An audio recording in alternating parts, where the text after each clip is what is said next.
Well, today I want to share with you my tips on how to be confident in God.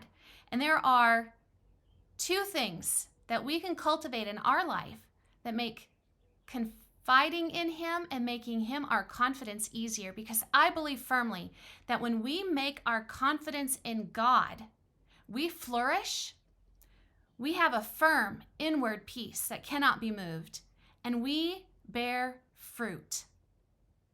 And I don't know about you, but I want to bear fruit. I want to have the fruit of the Spirit flourishing in my life. I want to flourish in my walk with Christ. So let's talk about it. So Jeremiah 17:7 is my reference for today. And it says this: "But blessed is the one who trusts in the Lord, whose confidence is in Him." Now, I know that when I place my confidence in circumstances or in people, I am soon disappointed. When I place my confidence in myself, I can pretty much guarantee that I am on a fast track to disappointment and failure. And it's like all of a sudden I've become like the foolish man in the parable in Luke chapter 6, where I'm building my house, my life, on shaky ground. And when a storm blows through, it's just going to get knocked to the ground, and I'm going to be left with a mess, and I'm going to have to start rebuilding my life. When we make God our confidence, we can be sure, we can be bold, we can know that we are building our lives on a firm foundation. Jeremiah references Psalm 1. Psalm 1 is this beautiful imagery of a tree planted by streams of water, which yields its fruit in season. It doesn't wither, it doesn't drought, it doesn't experience the effects of drought. Wouldn't that be wonderful? Because we all know that we go through wilderness seasons. We all have these seasons of drought in our life, but to know, to be fully confident that we're not going to wither, we're not going to fail, we're still going to flourish.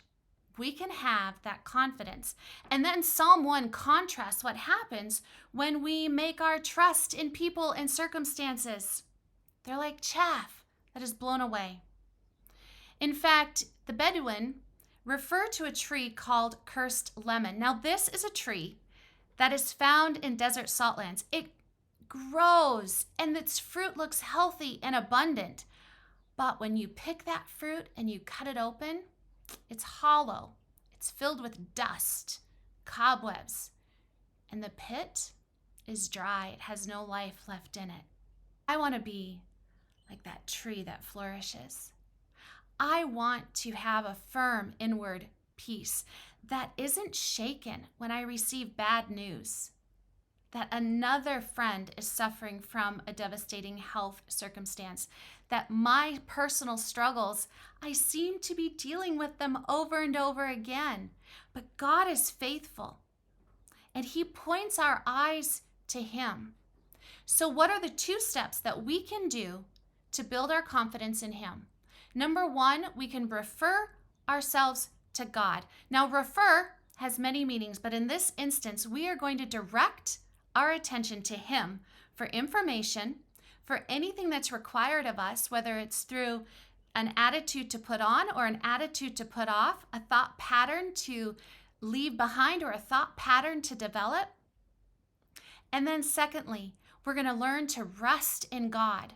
Rest is an active response to God. It's not just living like a bump on a log, thinking that we're going to develop our spiritual life by osmosis or by good intentions. No, rest involves relying on Him. It involves expecting Him to keep His promises.